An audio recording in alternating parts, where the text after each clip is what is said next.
It's 9 minutes after 7 o'clock. You are tuned to K-Talk, the voice of Utah. I'm RJ. Glad you could tune in this evening. Now, I have pursued a little bit some kind of understanding about what is known as the dream mind, and I have more questions than I have answers. And I understand that there are a couple of guys who have studied these things a little more. So I've invited them to join us tonight. With me is Ogden Kraut and Mike Rigby. Who wants to start? Well, I just want to make comment to something you said was that about the Bible and the foretelling of things in our time and so forth. That they say that there is 40% of the Bible is prophecy, and 80% of that prophecy pertains to the last days, the times that we live in. So this time apparently is a very, very important time in the history of this world, and we're living in it. And we should take a little interest in some of these things that they've talked about in the Bible and the prophecy. Too many times I hear people talking about how we really should pay no attention to these kinds of issues. After all, what does it have to do with reality? And it's just speculation. But I think to some degree we get to ask questions so that we can prepare for events that are not here yet. And I'd like to explore that a little bit tonight. Ogden or Mike, what is your understanding regarding the history of the dream mind? Go ahead, Ogden. Actually, the whole surrounding story of Bishop Koyle pertains to the future when there will be a terrible calamity, not only nationally but internationally. And this mine that he was told to open up was to be for the relief of people, millions of people. So it's a very strange story. It's a very interesting story, and probably a very important story. And who was John Koyle? Bishop John H. Koyle. Yes, he became a bishop for about 6 or 8 years in the church back in the early 1900s. And he had a very interesting experience. I suppose most people are familiar with the story. I mean, I don't know how many are, but the story goes that he'd lost his red heifer cow. And back in those days, losing a cow was about like us losing our good automobile or our job, because they were that important to a family. And so he couldn't find it. He went on for days and days, and probably nearly 2 weeks, I guess. And so he was praying and asked the Lord where his cow was. Well, he had a dream that night, and he was shown that it was down by railroad trestle, and it was laying there. Apparently it had been hit by a train, and one of the horns was knocked down kind of in its eye. And so he got up the next morning and told his wife that he knew where his cow was. And she said, well, you've searched that area before. And he said, well, I didn't see it. So he went out the next day and came to a certain spot which appeared to be about the same as where he was getting his dream from. And in the dream he saw a train go by, which I guess it was at 10 o'clock in the morning. And so he waited there until that train went by like he saw in the dream, and then he went on down to the trestle, and there was his cow.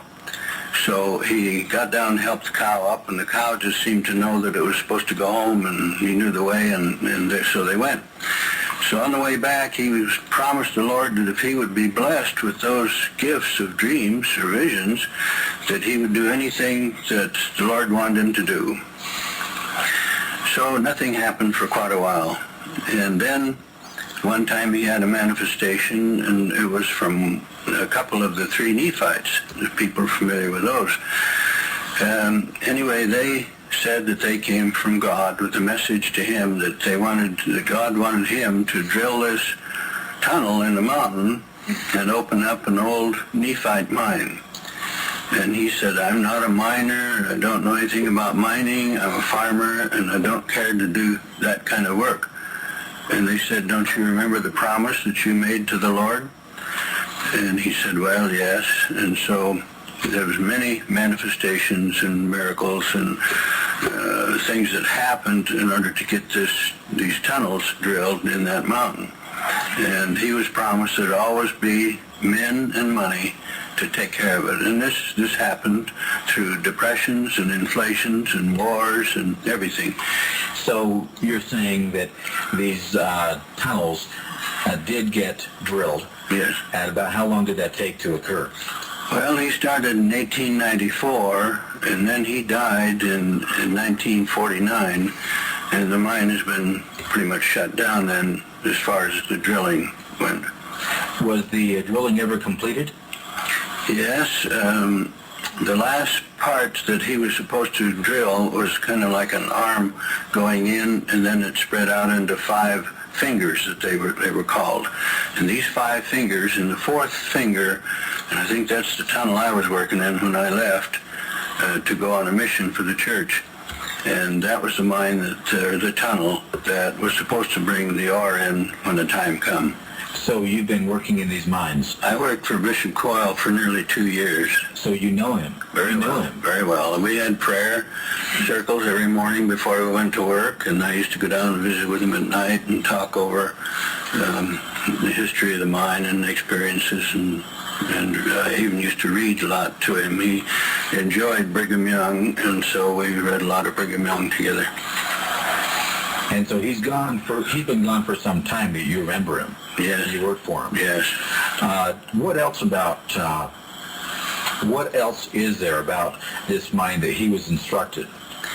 Well, to go back first to the man before you go to the mine, he was a person that when people went up and talked to him, met with him, visited with him, become acquainted with him, they come away saying he was either spiritually led of the devil or the Lord, one or the other, because he was that type of person. He often would tell people things that were going to happen to them in their life, and he was a very, very spiritual man. Mike, you can cut in any time. Well, I was just going to say some of the background that you might want to understand here. That this mine is actually down by Salem, Spanish Fork area. It's up on the hillside. People driving by on I-15 can see it. If they look to the south, you can see there's kind of a white building that cascades down the hill. That's actually a mill that they built. Not much of it was ever really used, I don't believe, was it, Ogden, as far as a mill is concerned. They did a lot of digging inside. Some interesting things that I got the opportunity to go through the mine 3 or 4 years ago, and some of the things that I noticed about it that were really fascinating. You can go in 3,400 feet to the end of the main tunnel. It's straight forward? It's straight. It goes in. It's on a slight uphill grade, so that any moisture or water in there, there's actually some springs that run out of it, will actually run right out of the mine. But you can get down on your hands and knees at 3,400 feet. Now you're talking a long ways here. This is get 2/3, 3/4 of a mile, and you can look out the opening. It looks like a little round dot down there, but you can actually see it. And they did all of that without electrical or electronic surveying instruments. This was all done by hand, the whole mine. There was never, I don't think they used any air tools or anything in there, did they? No, they're not allowed to use any until they get through the capstone, going down into the 9 rooms.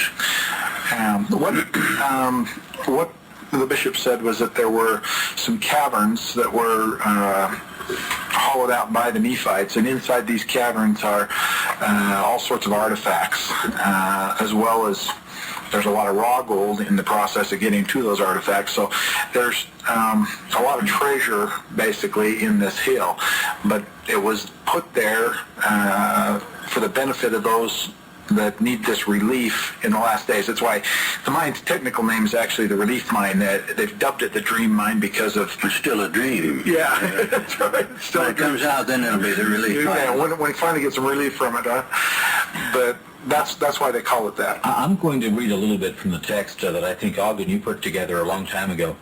And please just break in any time if you feel you need to. Bishop John H. Koyle received many prophetic dreams which came to pass, and it was August in 1894 that he was visited in the night by an exalted personage from another world who was attired in white and radiated intelligence. The angel conducted him in the spirit to the high mountain somewhat east of his home in Leland, Utah. At a certain spot, they entered without resistance into the stony formation of the mountain itself. John Koyle was shown that more than 1,000 feet down lay a large body of rich white quartz containing leaf gold. What is leaf gold? Well, you probably know more about that. Leaf gold is just very small pieces of gold that looks like leaf. I guess it's very thin. Yeah, they're flat. They're usually real flat, like a leaf would be, and spread out broad. So they look more like, if you look at them under a microscope, they're flat, and then if you turn them sideways, you almost can't see them. I mean, they're that thin. Now, there's 3 different types of gold in the mine. In the fingers where we worked, there was the white quartz that he's talking about, and that has this leaf gold or nuggets, whatever, both in there. It's a gray rock with white leads of, or strips of quartz, and then the gold is in the quartz. Now, in the winds, which is another area that they'll go down, they've already drilled that to that point, that will be shoveled up like sand. It'll be much richer than the first discovery of ore. Then when they get down to 9 rooms, he said those walls and the cutout looked more like it was gold than it was rock. It looked like the gold, the rock was in the gold rather than the gold in the rock. It was that rich. Now, has all of this digging been completed? No, they're still, like I say, they've got to drill down. So you're talking about 9 big rooms. Yeah, they have to drill down to that. And there's a capstone, a 3-foot capstone that they're going to hit, which will be very, very hard. And he said he saw in dreams drills going in and out and in and out to get through that capstone. But once they get through the capstone, then they can put in all the electrical modern equipment they want. So a lot of drilling has been done, but the task has not been completed yet. Yeah. Yeah, the winds that he talked about is kind of a long, steep tunnel, a shaft that kind of goes on an angle, and they put that down around 300 feet, I think, wasn't it, Ogden? Mm-hmm. And then it actually filled up with water about a little over halfway. So, you know, you've got a real deep swimming pool in there right now. Why did it fill up with water, and when did that occur? Well, there was a fellow that came to one of the stockholders' meetings that said he was the last man to work in the winds. How long ago? Well, that would have been actually even before I got there, so it would have been either the early 40s or somewhere in the 30s. Okay. So he said that he took some samples, in his pockets that day, and the next day that water had filled up. Now he said that sometime later he decided he'd go down and have those assayed, and he got the assay report back at 2,200 ounces to a ton. Yeah. Is that good? As far as mining, I wish I had a mine that was doing that. Actually, I happened to attend the stockholders meeting where this fellow came back and was describing this. I'd never seen him before. I've never seen him since. Now, that would have been just a couple of years ago. Yeah, this was like probably 4 or 5 years ago. Okay. And he was an older fellow. I don't know his name. It's got to be in the minutes somewhere. But he got up. They at a stockholders meeting. The mine is kind of a funny operation because it's not quite run like a regular business. They used to have testimony meetings and that sort of thing at these stockholder meetings. And this fellow got up during this meeting. There was probably 150 people there. And he just went up to the microphone, he started talking, and he said, I was there when this winch was drilled, and I was one of the last ones to come out of there, and I took the ore samples out of the bottom of it. But before he went into all of that, he started quoting the different mines around first the Western United States and then around the world. I was really amazed at how he had this on the top of his head, because he must have quoted 8 or 9 different mines and how much gold was in their ore. And one of the big mines that was a real good gold producer out of California, as Mammoth or one of those, he was saying, it had like 600 ounces per ton. And then he says, now this mine, that's quite a bit. That's an awful. If you can get a quarter of an ounce per ton, it's worth mining. Okay, so that tells you, when you start talking about 600 ounces, you're talking more 2,200 ounces. Yeah, and this fellow, when he was at this meeting, that's what he said. He said, I was the one who had this assayed. It assayed out at 2,200 ounces. Now, I was really amazed, and I'm surprised, though. It's almost like part of the mystique of this whole thing down there, because I've never been able to find that guy again. Never know who he is. But that's kind of the way this mine works. How long have you been interested or even involved in this dream mine? I've only been around it about 7 years. About 7 years? It was about 7 years ago, the first time I set foot on the property up there. And about what year were you working in it? I was 20 years old working there in 1947. Okay. I've been waiting a long time for that gold. One time I went into a barber shop, and the barber was cutting the fellow's hair, and the subject come up on the dream mine. And the barber says, well, there must be an awful lot of gold in that mountain, because none of it's ever come out. Now, I understand there's reasons why it hasn't come out. I'm going to continue reading a little bit, and again, jump in when you think it's time. Okay?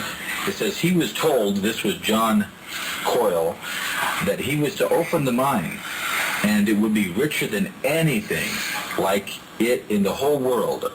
But the big rich deposits of ore he had seen would not be reached until a time of great worldwide crisis had come, when most of the people would be sorely in need of relief. For this would then be called the relief mine. From these great treasures, many would thereby be enabled to abide the lean years of famine and financial chaos that would come in the land, and they would also be able to alleviate the distress of many others less fortunate, for they would be under a divine test and obligation to do so. But even more important than this was the great spiritual and temporal mission the mine and its many owners would have in helping to redeem Zion and to build up her waste places, and particularly to share the great inheritance of the eternal riches in the form of the precious sacred records which were concealed there. Now, I've heard through the years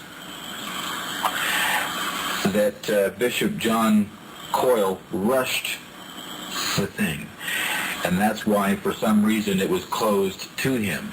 Ogden, what is going on there? Well, we could go into that story. What happened is that he was given a document to sign by the church. Marty Peterson was the one who ramrodded it, and he was told if he had signed that document that they wouldn't cut him off the church, and they wouldn't cut 30 members of the church off also that were stockholders, and that he would have an audience with the president of the church, because Bishop Koyle really wanted to go and see and talk to the president of the church, because he was told by one of these messengers that for an hour and a half that they visited with him, he would not tell a single soul. In fact, his wife on her deathbed said, well, John, I'm not very long for the world, and I'd like to know what the messengers told you about in that hour and a half. And he said, well, are you a living soul? And she said, yes. Well, then I can't tell you. And he didn't. And so these messengers told him never to sign anything pertaining to the mine. It's a strange mine because he never published anything about the mine, and he was not to even sign anything. He signed checks, and in fact, I had a check for 1 day's work. I don't know, I think maybe it was the day I came or something, but it was 1 day's work, and it was for $5. It wasn't big wages, but he was not to sign anything, and they gave him this test oath to see if he was really going to, stick with the church and what they told him. Well, he would be allowed to tell the President of the Church that hour-and-a-half meeting. And they promised that to him, and so he went ahead and signed it. And the next day, the whole story was on the front page of the Deseret News. And he never got his interview. And on his way home, he realized that he shouldn't have signed it because it was a repudiation of the mind.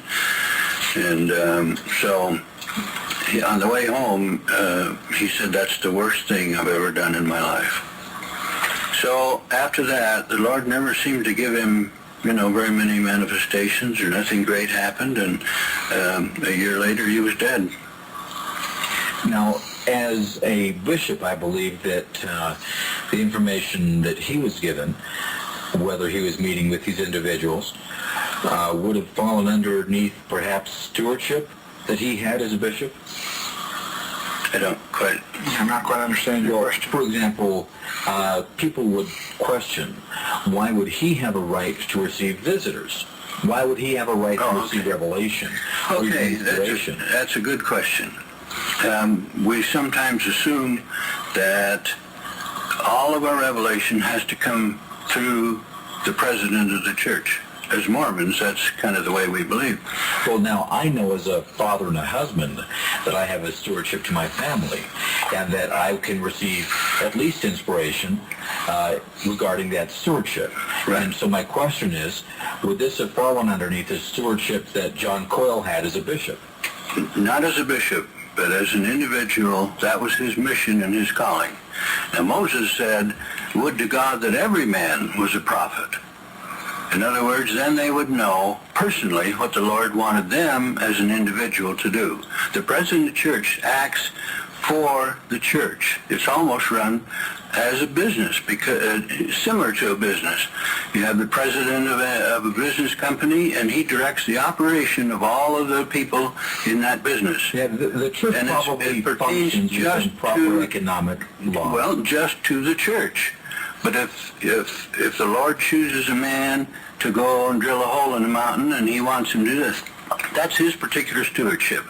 In fact, at this particular time that Bishop Koyle was working on this mine, Jesse Knight also received visions and revelations and dreams pertaining to a mine over in the Teaneck area. So we had two spiritual mines going on at the same time. Jesse Knight's mine was to take care of the problems at that time.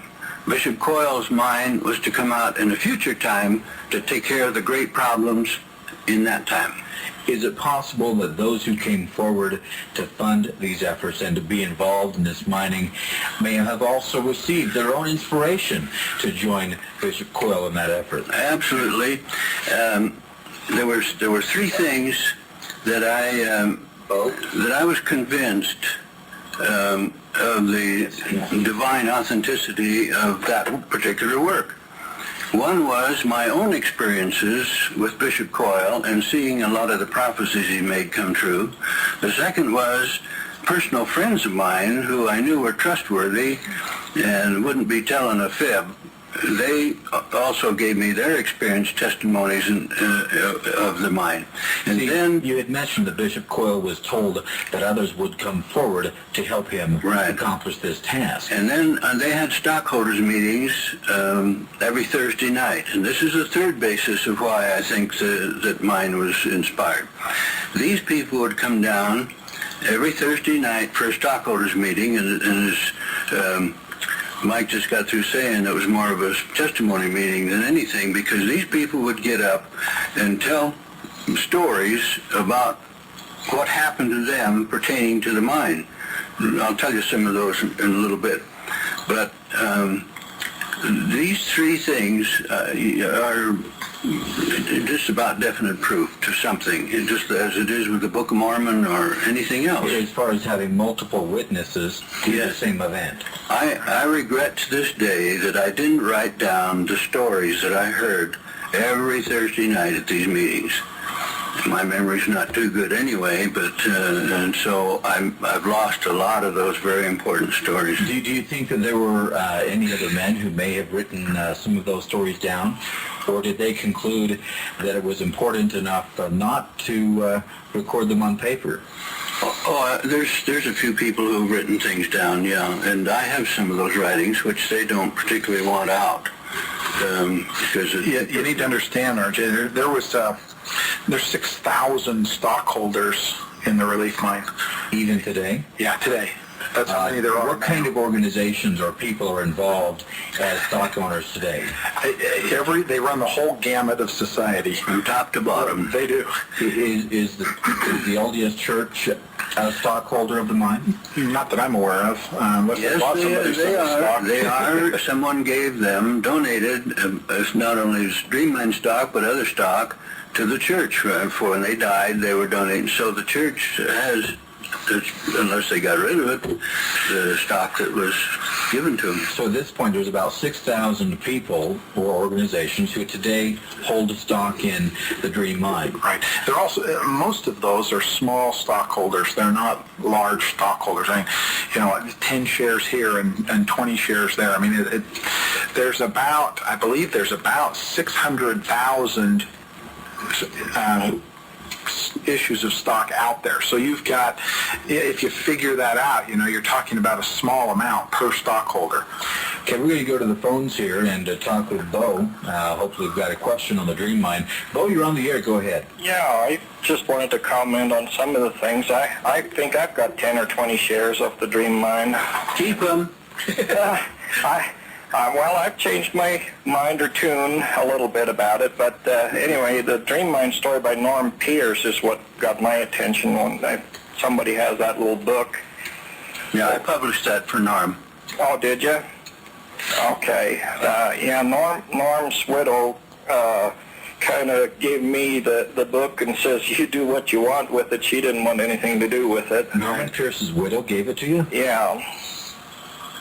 And so, I don't know if she's alive, but anyway, this was a few years back that I've got a hold of that. But reading it and seeing what's going on in the whole story, it seems it's the same kind of a scenario, though, as with Joseph Smith. I think it's the same kind of thing that came to the Dream Mine of somebody wanting their message out pretty badly, and they were able to contact John Koyle.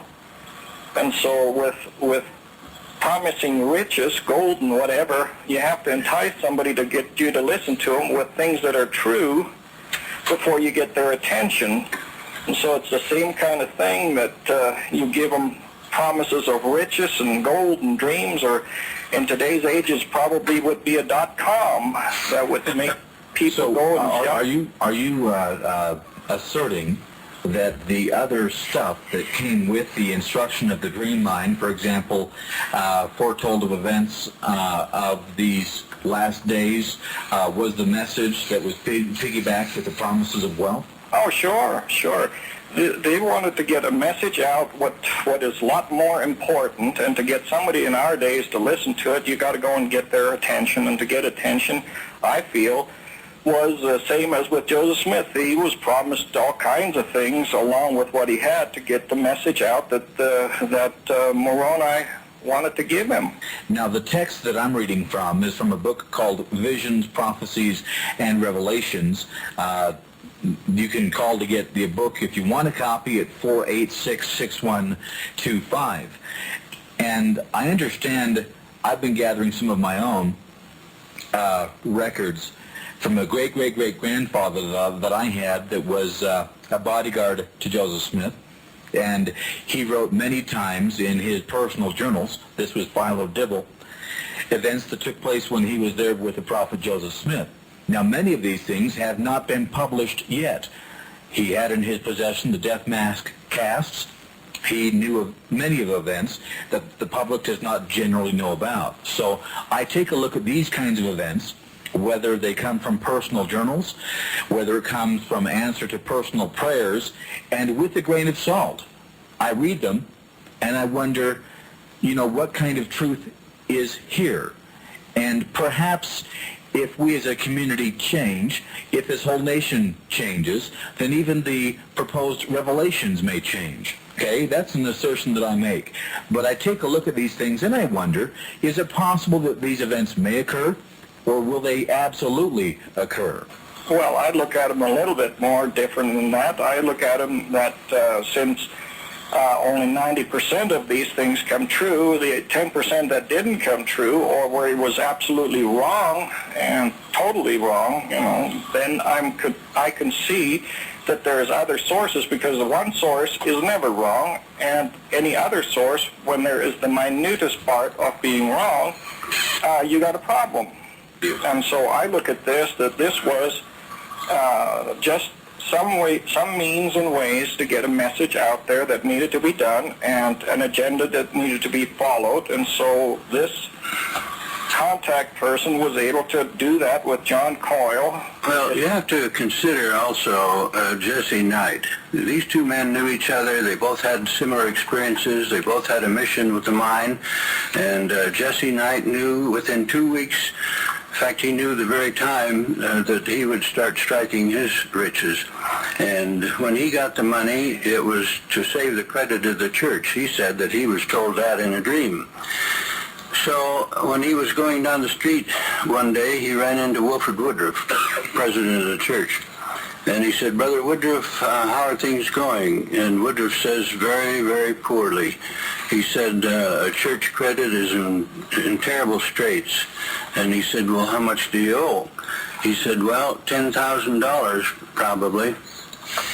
And Jesse Knight took out of his wallet the first check that he got from his mine, and it was for a little over $11,000, and he gave it to Woodruff, which saved the credit of the church, as Jesse said. At least at that moment. Yes, and Jesse took out probably $11-12 million out of that mine. He was the one that actually, you might say, built BYU. And he always gave money to the missionaries to go to the mission field where they were to go.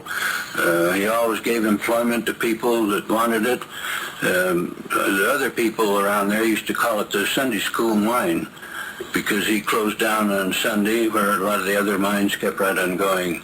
Now, Bo, you say you got this text or whatever from the spouse of Norman Peterson. What was her name? Yeah. What was her name? I don't even recall that.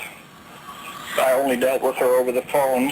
And when over the phone you talked with her, she said she wanted nothing to do with it. Right. And you received it from her in the mail?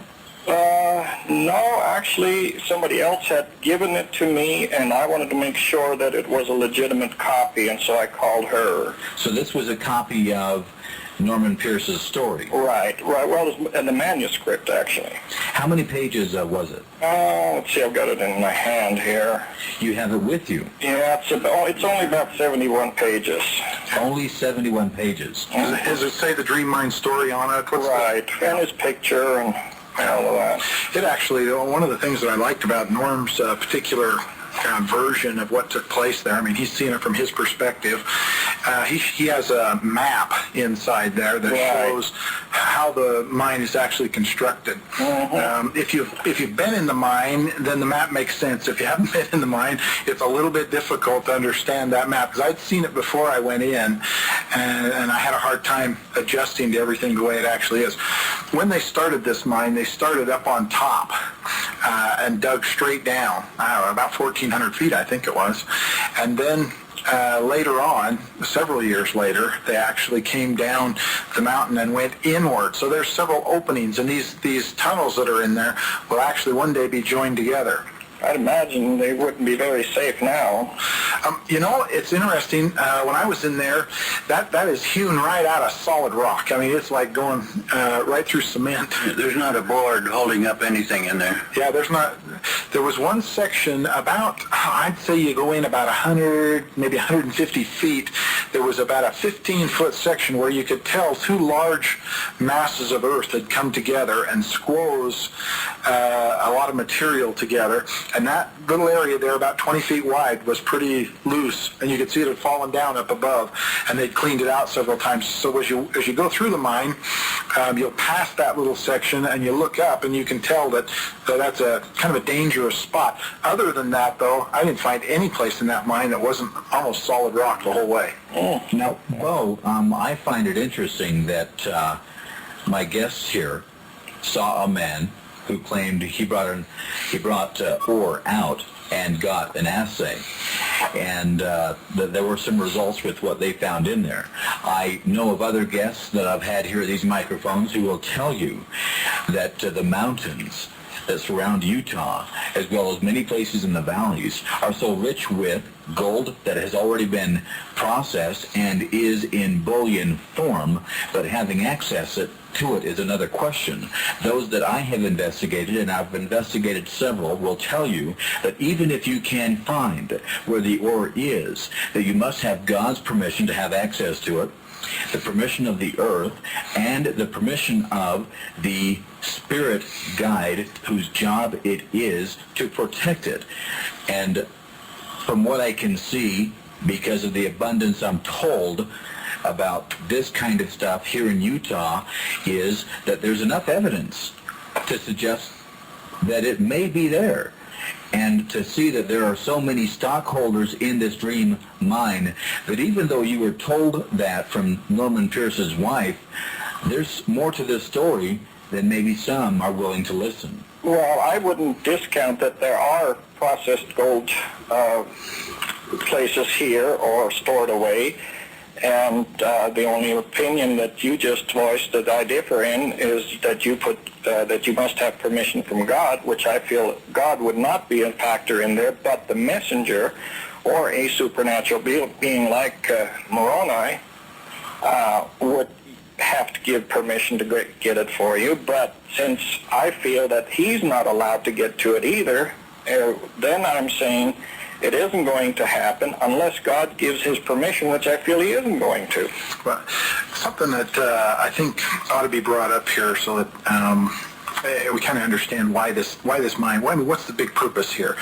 As I investigated this originally, that was one of the questions that I had. I mean, so what?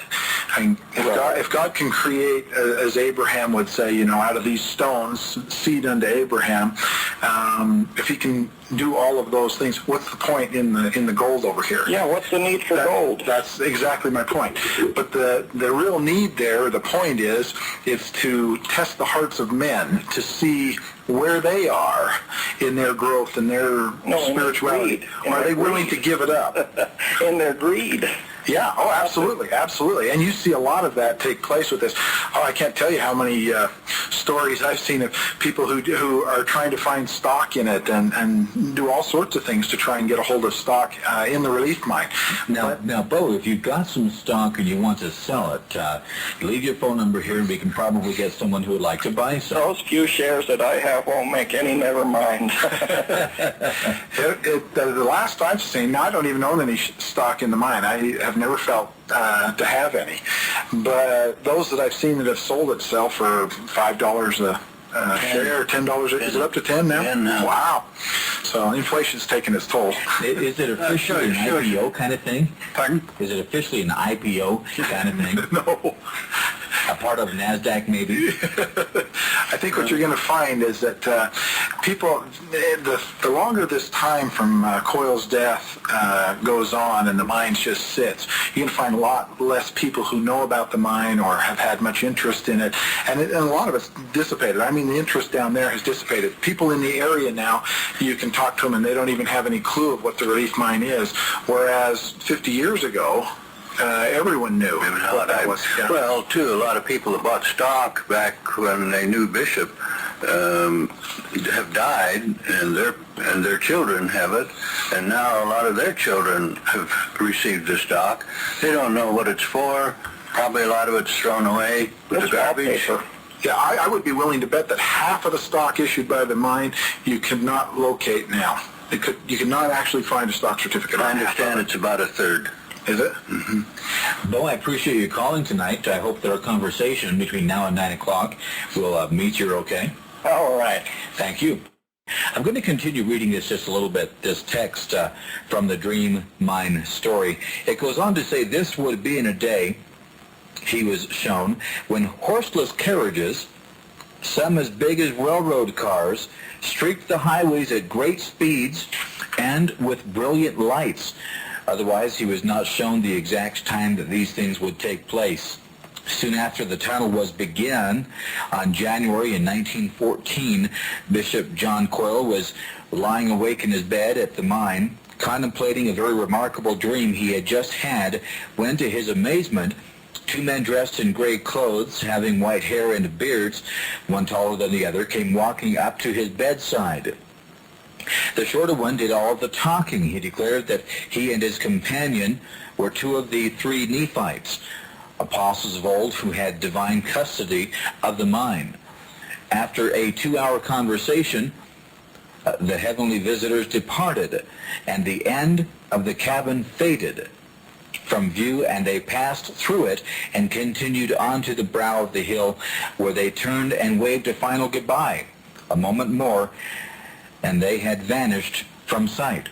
So this sounds like that was speaking of that hour-and-a-half meeting that Bo was referring to. Right. Now, Ogden, you say you've had many other people that you've heard give their own witness regarding to the Dream Mine and their own experience and involvement with it, and we will be discussing those other stories. Just quickly, I'm going to read some of what the caller last hour was talking about, and not only is the mine itself an issue, but where he's coming from is this 71-page document that names, I guess, several revelations, according to Bishop Koyle, that talk about events in our day. And I'm just going to read some of these quickly, and Ogden or Mike, jump in as you feel. Bishop Koyle was shown in a dream how the prices of everything would become greatly inflated. They were raised up way out of proportion to actual values, as if they were on high stilts or props, growing ever higher. After some time, the props began to give way, causing minor setbacks, and the government would try desperately to restore these props. Then all of a sudden, it was as if something overnight kicked the props out from under the entire price structure, and the whole thing came down with a terrific crash. The disaster which followed rated 4-inch headlines in newspapers throughout the country. Values dropped to something like 20 cents on the dollar, and wheat, which we would be buying our own grain bins on the hill, could be purchased for 50 and 60 cents a bushel, and other things in proportion. He associated the crash with the rapid decline and collapse of our economy as well as our government. He would emphasize this point by saying, don't worry about the government gouging us with great taxation after the mine turns out. When that time comes, there will be government left there will be no government left to collect taxes.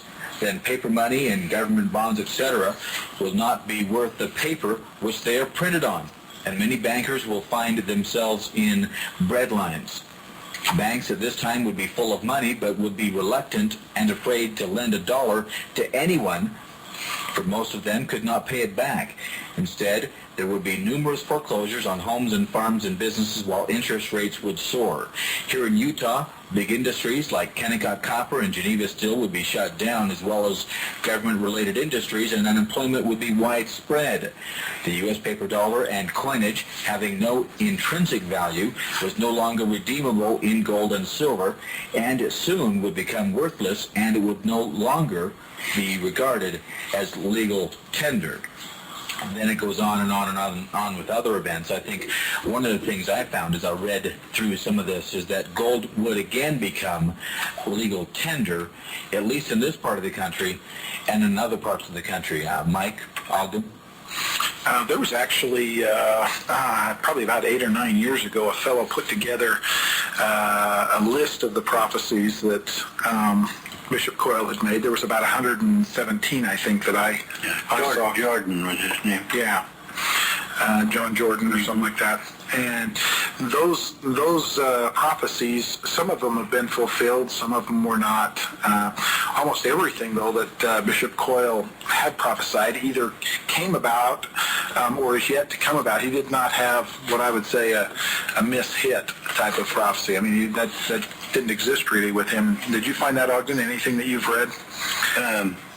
Most of the time he was right on the mark in that which he saw. In fact, one of them that was interesting, I think it was like, as I was reading through this list of them, there was one that was like 114, and in that it said, before the mine comes in, there'll be two of the board who will leave the work. They'll leave the mine, and then the rest of the board members wouldn't be of much use to the mine.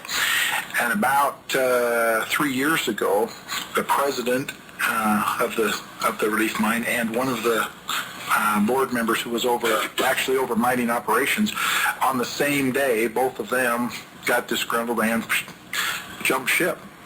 They replaced them, and things went on. But you can see some of these things that he said actually transpiring, actually coming to pass. It's kind of amazing. It is interesting to me to see that there is still involvement in this free mine.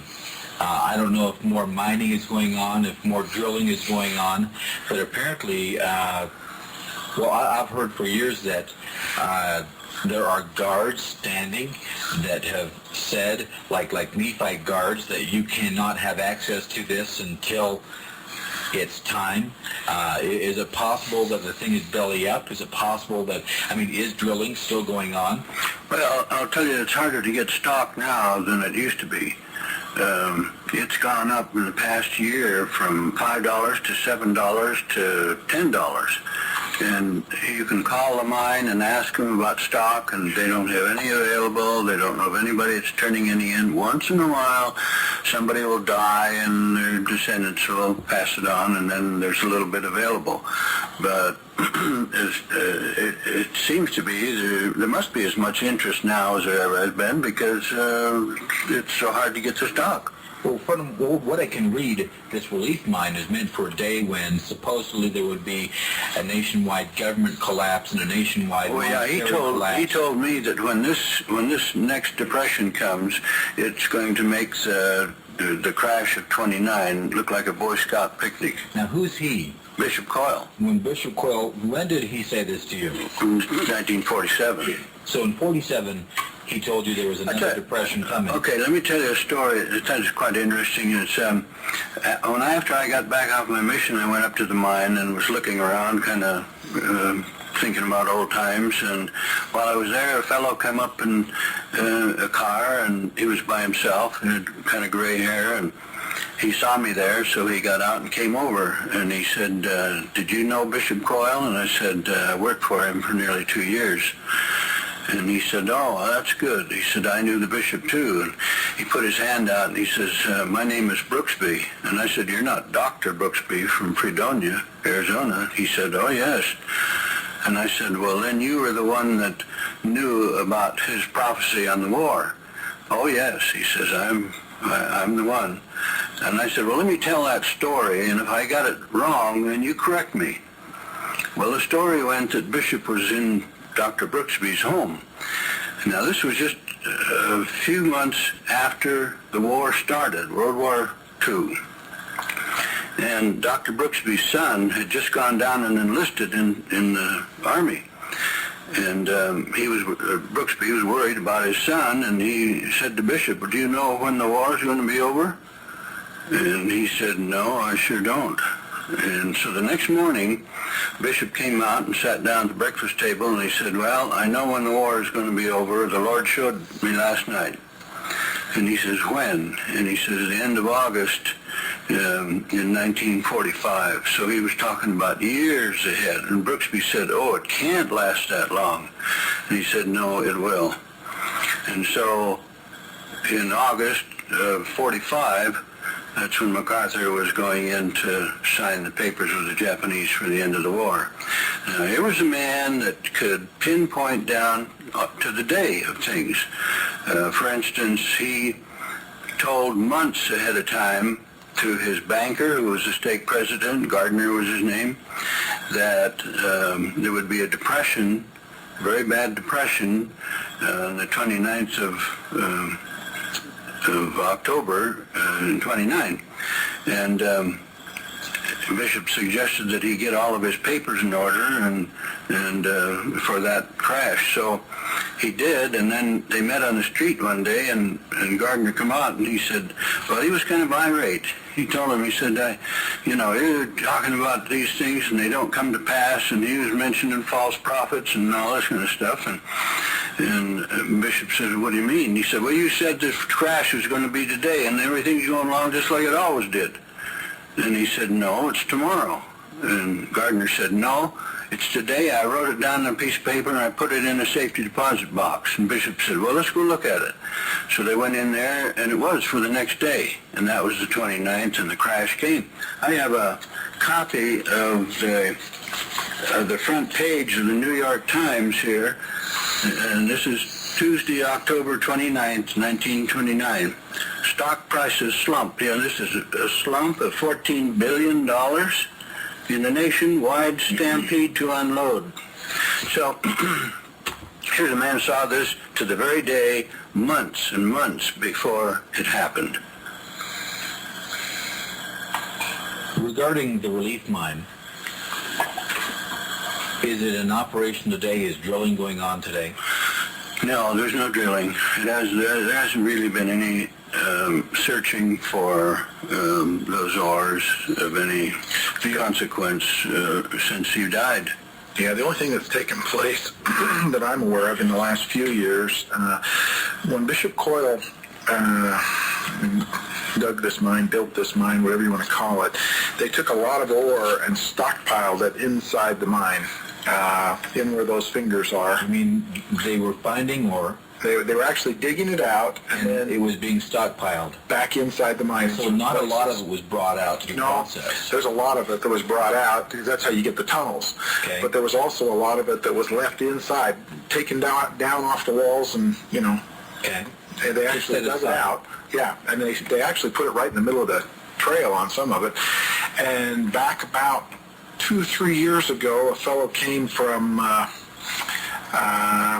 Las Vegas, who said he had a process that would extract precious metals out of certain types of ore, and he saw the ore that they had. I'm trying to remember what the actual metal was that he was pulling out. I can't remember right off the top of my head, but anyway, he said he could pull that metal out, and so he contracted with the mine to give them X amount of dollars for a certain amount of ore, and they supplied the ore to him. This would have been just about 3 years ago, and he took the ore and went and processed it, did whatever he was going to do with it. They were actually paid for it, which actually helped the mine survive through some pretty lean times for the mine. They actually sold this ore. I think they got $30,000 out of it. That's what I saw at the stockholders meeting. They had received that much revenue, and that was a big relief for the mine at that point. But that's about the only thing that I've seen take place up there. Did the processing work? I don't know. There's another prophecy that Bishop Koyle said that some men would try to bring the mine in early. And that there was another one too, where someone would find a system for processing ore which would revolutionize the mining industry. So we have those two. Yeah, there's lots of those things going on. So. But nothing's really been taken out of there in recent years. I mean, not anything appreciative. I found a nugget in there one time, and I used to carry it in my wallet, and people would say, well, there's no gold up there, and I'd open up my wallet and show that little nugget, that I found. It's interesting to me to hear that ore was coming out of there, and that you had some in your pocket, because the stories, and I guess maybe it's folklore at this point, and there's probably stories like these being passed around all over, is that there were some Nephites apparently who on purpose shut the thing down because it was not time to bring the ore out. What do you know about that? Well, the whole purpose of the mine is to come in at a time of disaster. And I was talking to a graduate from Harvard University Business School, and he was telling me some of the things that are going on right now in the stock market and behind the scenes, and it's almost enough to make you run down and take your $50 out of the bank. Well, I take a look at the stock market now, and it was just a couple of years ago when the NASDAQ, for example, was at 5,000. okay? And I've seen it escalate, and it's taken a couple years to get there. Gone to 6,000, and 7,000, and 8,000, and 9,000, and 10,000, and now it just keeps hovering near the level of 11,000. And I could look at it and evaluate or conclude that if it went down to 6,000, you know, it was there just a couple of years ago. It's not a big deal. But I think a lot of people today have money in the stock market that did not just 5 years ago or 10 years ago.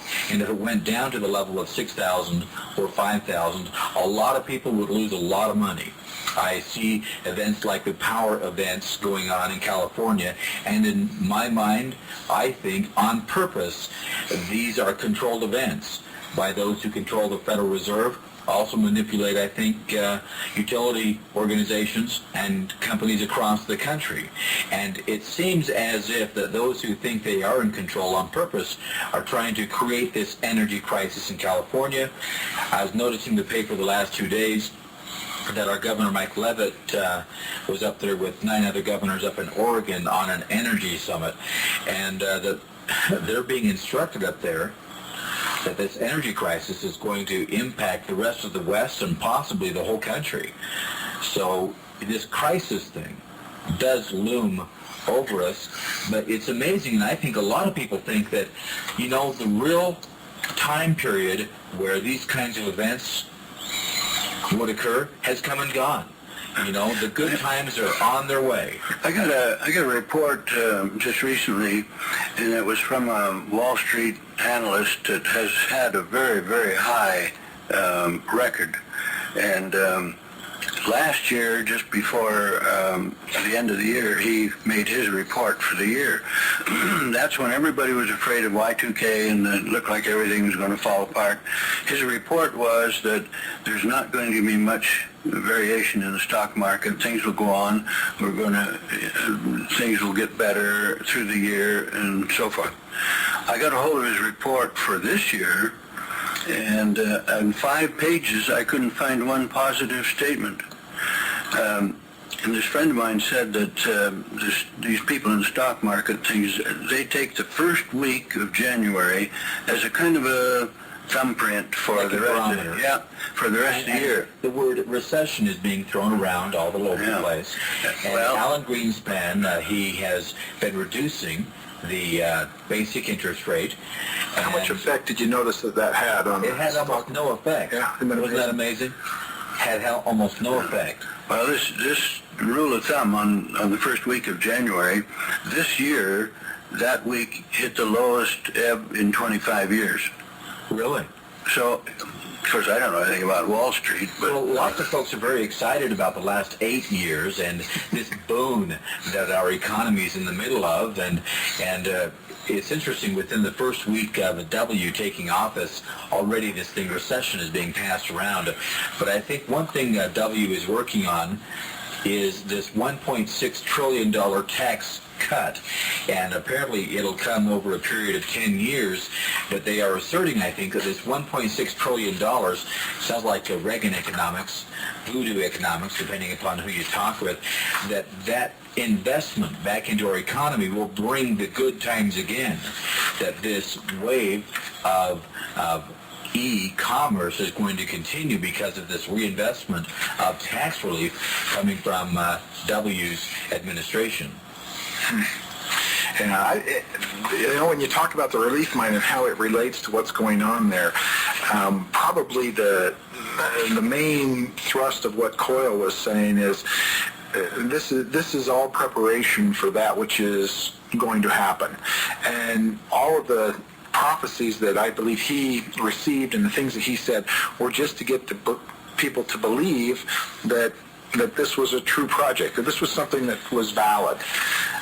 Because a lot of people just look at it as though it was hocus pocus. Well, I remember one of President Benson's first talks when he became president of the church. He talked about how someday having the 2-year worth of food storage will be as important to people in events that are coming as the ark was for Noah. Right.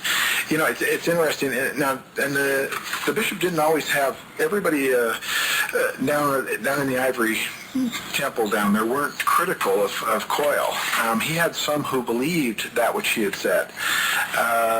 And some of those were quite the outspoken types, but they actually, general authorities who put their push and their power behind him.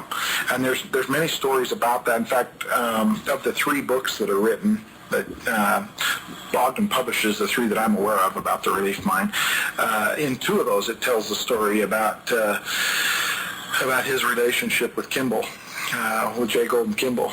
And Kimball was very much a believer in what Koyle said. He had seen firsthand Koyle's prophecies come true in his own life. And so there were some who believed what was going on there and were supportive of it. Not that they were jumping off and running down there to do anything with it, but they were supportive. Go ahead. Just to insert here, with J. Golden Kimball. J. Golden Kimball was Bishop Koyle's mission president. Now, did you know J. Golden? No. I don't know that old. Yeah, I was going to say, you're already dating him if you did that. But anyway, Elder Koyle at that time had a dream that a mob was going to come at the missionary conference over which J. Golden presided, and they were going to really get him. And so Koyle related the story to J. Golden, and so they had the conference, and Golden didn't show up. And the mob came there, and they marched right into the chapel and down and looking all over for that tall, red-headed fellow. And they said, well, he didn't come to the meeting. And so they stomped out. So J. Golden come to Elder Koyle and says, now, Elder Koyle, if you ever have any more dreams like that, please let me know. So he did. And in fact, Bishop told me the story that he had received a dream that J. Golden was to have some stock. He was to have 500 shares, whether he could pay for it or not. So he called J. Golden down and told him the whole story of the mine. And J. Golden, he'd pace down the floor with his hands behind his back, and he'd turn around and come back, and then he'd turn around and go back. Finally, Bishop followed right alongside of him, and finally just grabbed him and stopped him. He said, well, do you believe it or not?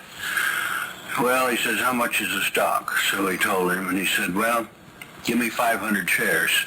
So Bishop Koyle reached up on the shelf and pulled down a certificate already made out for 500 shares.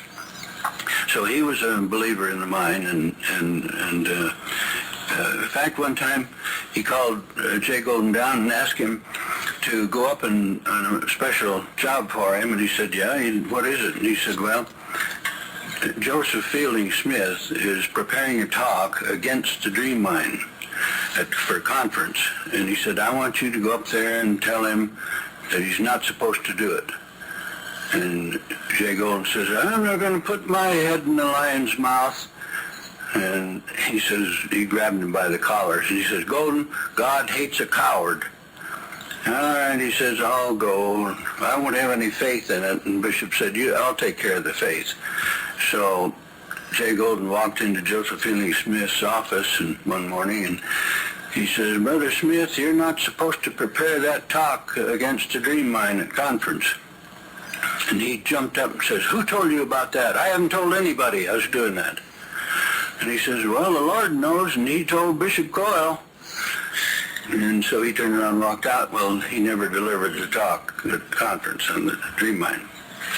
It's 29 minutes after 8 o'clock. You are tuned to K-Talk, the voice of Utah. I'm RJ.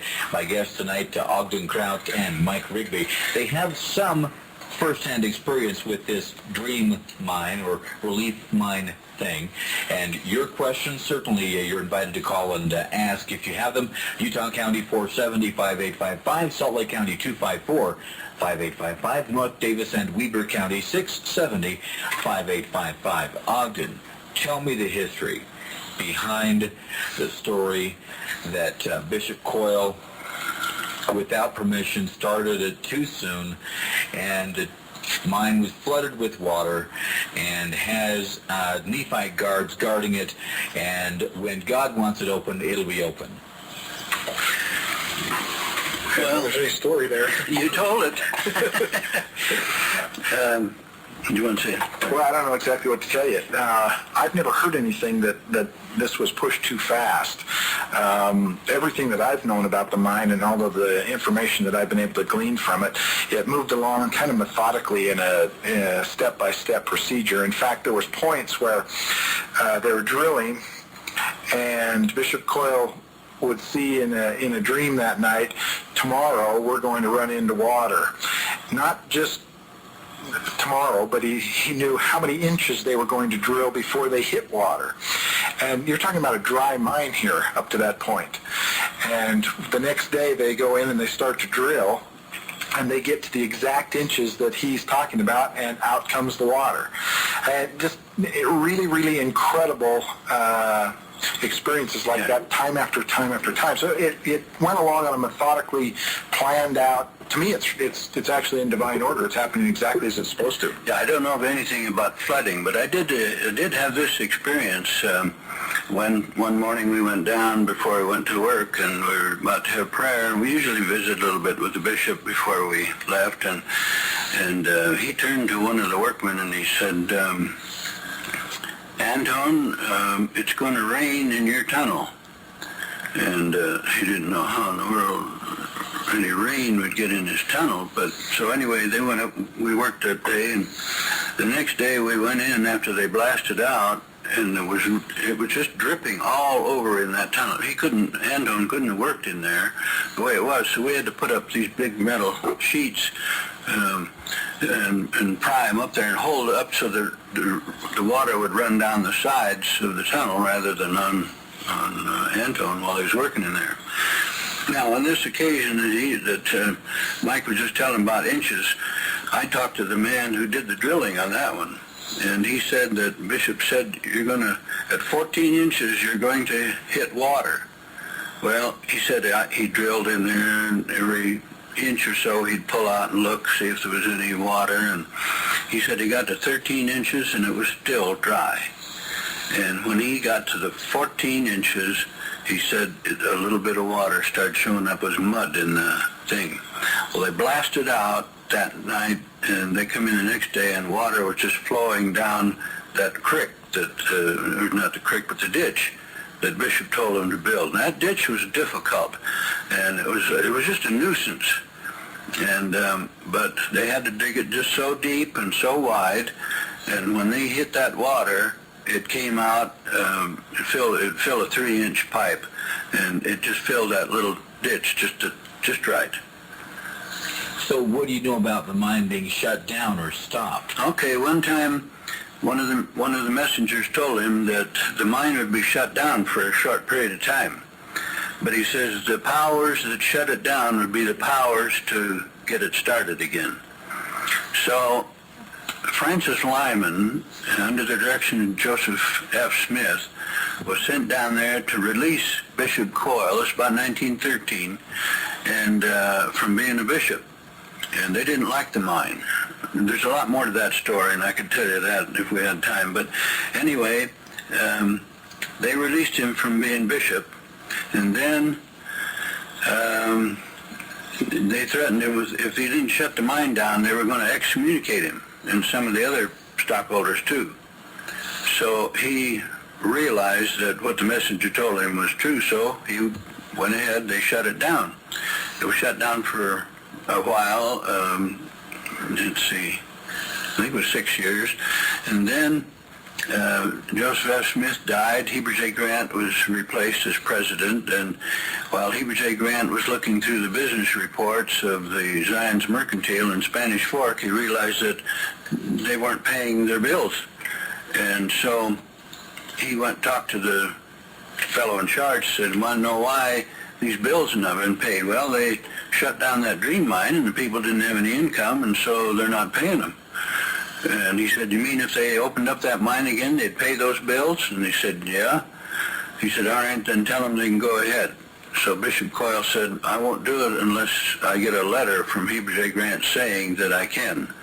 And so Heber J. Grant wrote the letter, told them they could open up the mine again, but they had to pay their bills, which they did do. So That's one of the shutdowns, and that was a fulfillment of that prophecy that the powers that shut it down, which was the presidency of the church, would be the same powers that would open it up again. So are you familiar with the story in that Nephites have instructed those who have been working on it that it will stay shut down on purpose? They have caused its flooding, and until God opens it, that it will not be open? Well, they told him there'd be a short shutdown, and they think that was a 6-year period, and then there would be a long shutdown. And I'm well acquainted with more stories than that pertaining to this long shutdown from 1949 until the present time as far as operation of the mine. So are you saying that there are more parts of the story, some that we may not be able to convey here over the year? Well, yes, and there's a lot of things I know about some of the spiritual experiences the bishop had that I'd like to tell, but I can't do that. It's okay. I understand. Is it your expectation at some point that the mine will be open and running? Oh yes. How soon do you think that would take place? Well, that's the big question. I don't think anybody really knows. Is that contingent upon the collapse of the government in this country? When we see the collapse of economics in this country? I want to tell you about something here. I think it's pertaining to our time. Okay. And then you'll go to this is a sermon that came from Joseph Smith called The White Horse Prophecy. Yeah, I've heard of that. Well, there are 35 points in there of future events that Joseph Smith commented on. Now, do you think the White Horse Prophecy was a revelation? Joseph himself said it was the greatest sermon he ever gave. Okay, go ahead. So, 3 times in that sermon he mentions the strength and power of Russia and how they would try to control the world. Okay, and then in another place he said this. If I can find it. Let's see. Paraphrase it without reading. He's talking about that there's a land beyond the Rocky Mountains that would be on, so really the East Coast, that would be invaded by the heathen Chinese. So I got a report here just recently, and it's quoting from several newspapers in England. And they're saying here that Red China has mobilized 1.9 million troops, and 1.2 million are shipped to Panama. So we have 1.2 million Chinese troops in Panama, and it says here 75% of the communist troops in Panama are highly trained airborne Chinese soldiers. What is the the newspaper where that article you're reading from is from? It's from the London Telegraph. London Paragraph. And then it was quoted in another. When is it dated? This is November 2000, November and December of 2000. Of 2000. Just 2 months ago. Talks about the troops in Panama. Yeah. So these are some of the things that we're beginning to see in our time, which is fulfilling not only Bishop Koyle's prophecy, but Joseph Smith and other men. So prophecy is a very important thing in our time. Like I mentioned at the beginning, there's so many prophecies pertaining to the time that we live in. Certainly we ought to be aware of them and to look into them. Okay, we're going to go to the phones and talk with S.K. I'm sure he has some questions. S.K., thanks for holding. Go ahead. And thanks for taking my call once again, R.J. Go ahead. Boy, I got a ton of questions here. Number one, have either of these gentlemen, your guests, actually been to the Dream Mine? To what? Yeah, have we been there? Is that what your question was? Yes. Hey, yeah, I've been through it. Ogden worked in it. And you know the location, but it's what, kind of a secret right now? No, it's no secret at all. If you go down to Spanish Fork and then over towards Salem, look up on the hill, you'll see a big white building that kind of comes down the hill in cascading steps, and that is all part of the relief mine property. I've tried looking for it, and it's there on the East Mountains, like halfway up, and it looks kind of like square, rectangular, right up against the mountains, but it seems as if you can miss it. You can look for it and miss it. But I've been up there a couple of times. I had to see it and touch it with my own hands, but I haven't been in it. Yeah, it's not hard to find. They're not real anxious to let people run all over the property. Now, from my understanding, the Dream Mine has actually quite a bit of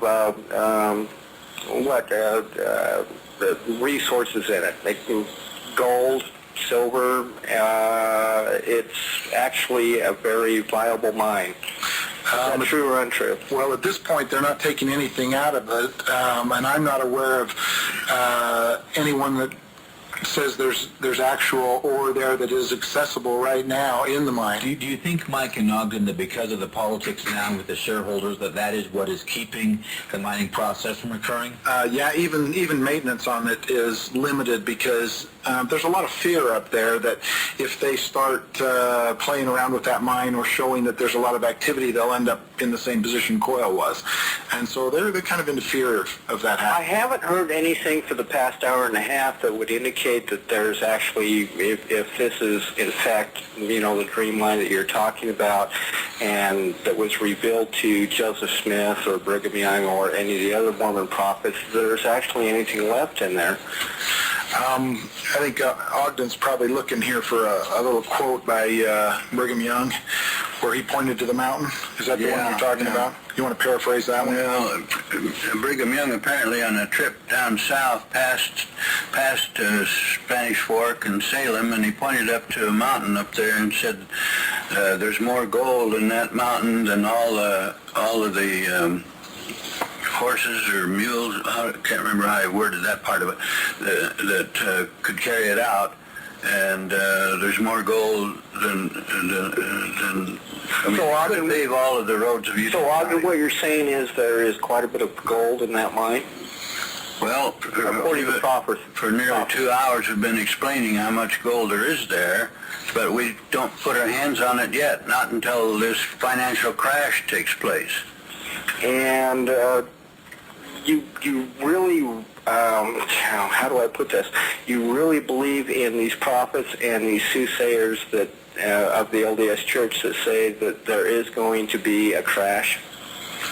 Well, you don't have to go just to the leaders of church today. You can go through all the Bible, and it's full of it. The story of the Bible is a very sad story and a very doomsday type picture of our time. And so is I don't mean to be unkind, but so is the Book of Mormon and the Pearl of Great Price. It's when you talk to Mormons, they seem to have a very apocalyptic view of the world. Would you agree or disagree? Actually, I think that depends on which segment of the LDS belief that you run into, because mainstream, I don't find them to be that way. The more conservative, probably more fundamental oriented, are probably a little more associated with apocalyptic type of events. So I don't know that I could say it's that cut and dried. But most people that I've talked to who have had their own personal experiences with visions, dreams, that sort of thing, see a lot of problems coming. Although they look at it, and I look at it this way, as this is all good. This is exciting. This is a time to be alive, because we're going to see so many changes take place that we've never seen happen on this earth before. I mean, when Jesus said it's going to be the worst events that will ever take place on the earth, I believe him. But on the other hand, you're dealing from an LDS point of view, and not everybody believes in that point of view. And I'm going to have to agree with you that, this is probably one of the most exciting times to be alive. But on the other side of that coin, when you look at what is going on around us at this point in time, that, the prophecies of the LDS Church fall flat on their face. When you talk about economic collapse and try to compare it to the crash of 1939, or 1929, excuse me, there is no comparison, because there were no safety nets at that point in time. There was no point. At this point, Go ahead, RJ, I'm sorry.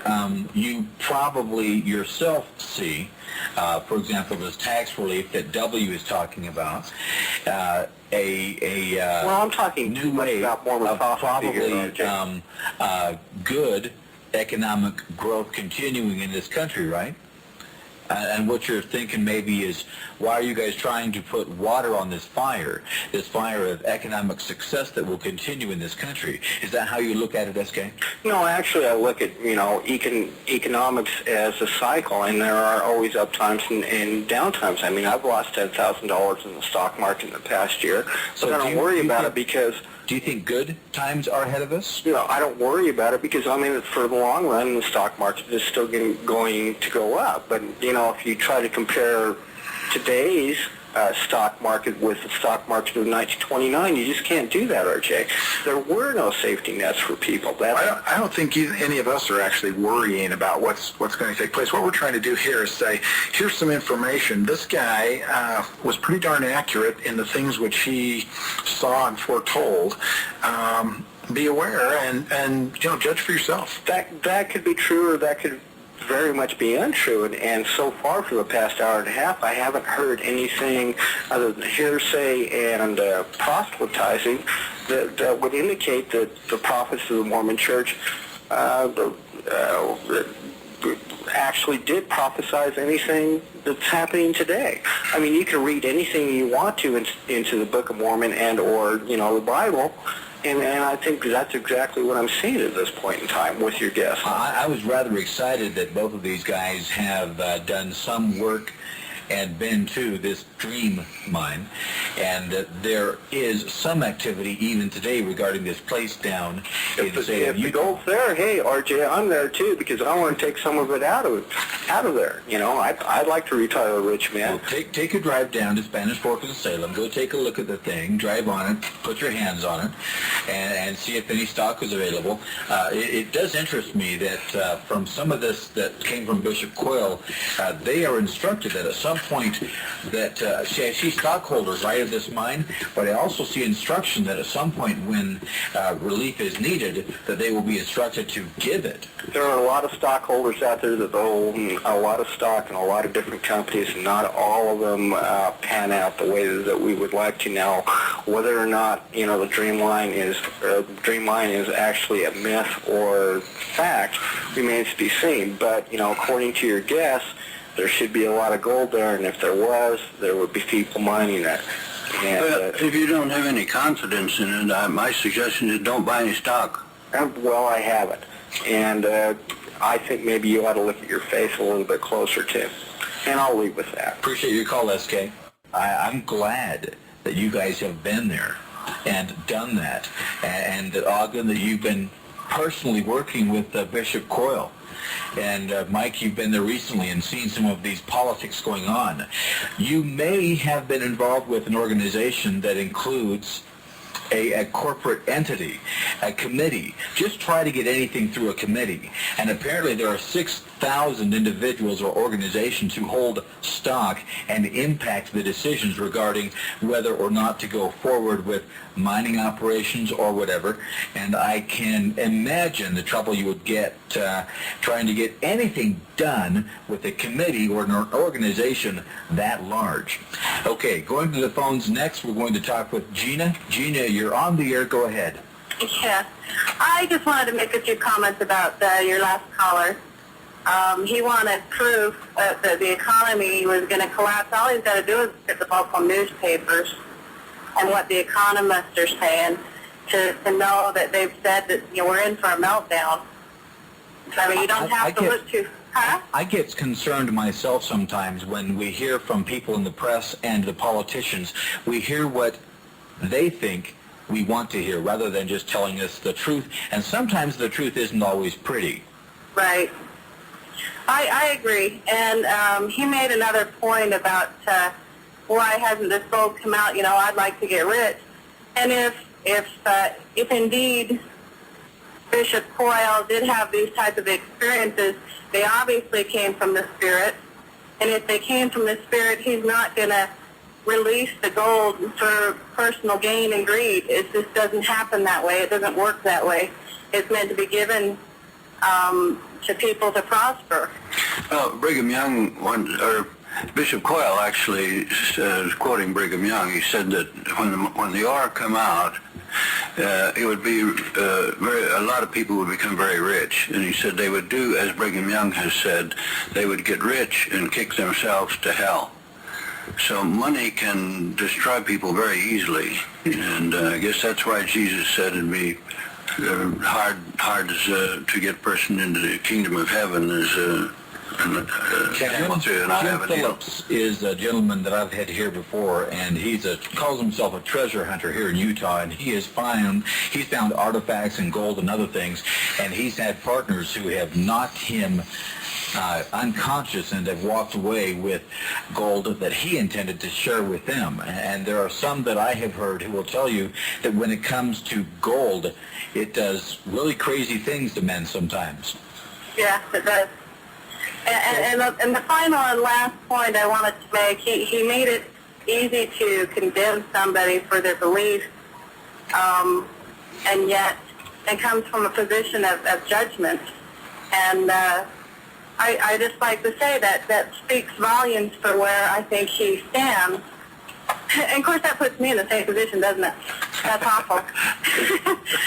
But all I wanted to say is, judge not, lest ye be judged, and hopefully SK can come around and be a little bit more accepting of people. Well, Gina, do you think? And I wish wish well for him and everyone else. Gina, do you think there may be any truth to the dream mine itself and these purported revelations that came forward with Bishop Koyle? Yeah, I've actually read some of Ogden's books. I find them quite interesting. And I don't know that I believe everything. I do believe that things like that happen. And because I personally have had experiences like that happen with me. And so I'm not going to be one to doubt somebody else's experiences, because that puts me in judgment. Gina, I appreciate your call. Thank you. Bishop Koyle made a comment that the people who believed in the mine usually would have some type of mission or special calling or work to perform. And so it may be that a lot of people don't believe in it because they're not supposed to be connected to it. You're saying that those who would fund some of the drilling or be involved in helping this to come about would have their own personal experience, inspiration at least, to get involved in the effort? Well, maybe somebody bought 100 shares of stock and they find out that when that money comes out, it'll be the means of saving their whole family and relatives and friends temporarily. Okay, next we go to Larry. Larry, you're on the air. Go ahead.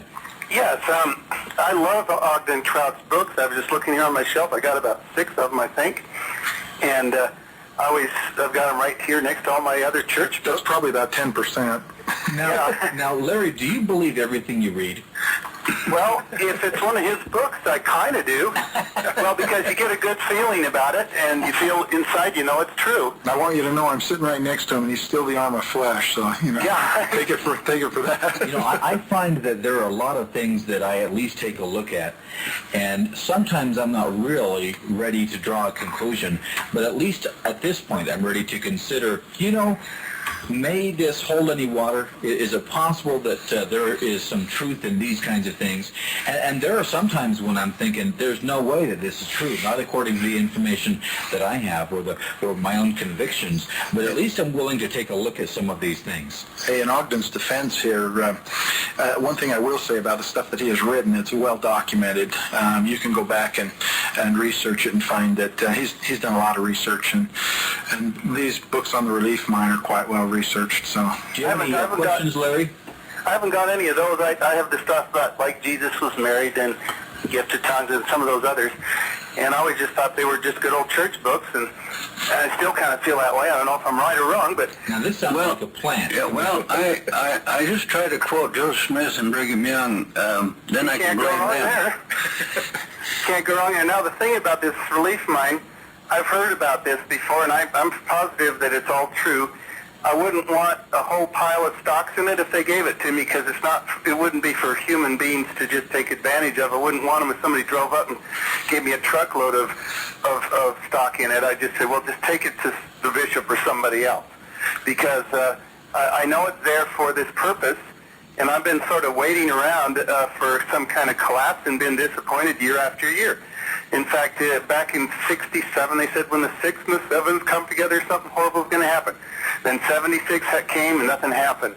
And then the other forecast came, nothing happened. And then Y2K, oh boy, I was all ready for that. I had gallons and gallons of water and lots of gasoline. I was just sitting home that night waiting for the next day to be something interesting. So do you think the potential for crisis has come and gone, and we can I think food storage? I think it's there. I think God maybe has a sense of humor, and he's going to catch us when we all think, oh, well, that's never going to happen. Well, he said he'd come like a thief in the night. Yeah, I think he's going to have a good laugh on us. And I don't know if he's... Wait a minute. I'm hoping that ESPN or C-SPAN or Headline News or CBS or NBC would be used to announce this event. Of the crash? I don't know. Whatever the event may be. I don't know if they've ever been used to actually give us the whole truth about anything yet. Larry, I appreciate your call. But anyway, basically, my question is... Oh, you've got a question. Oh, okay. Yeah, I mean, I think... half a minute. Go ahead. Okay, my question is, and maybe you can come back to it later, is if the two gentlemen feel that when this happens and when the government collapses, because I've been waiting for this forever, will maybe the church go back to some of the basic principles because they won't have the government looking... Now, wait a minute. How come you're such a positive guy?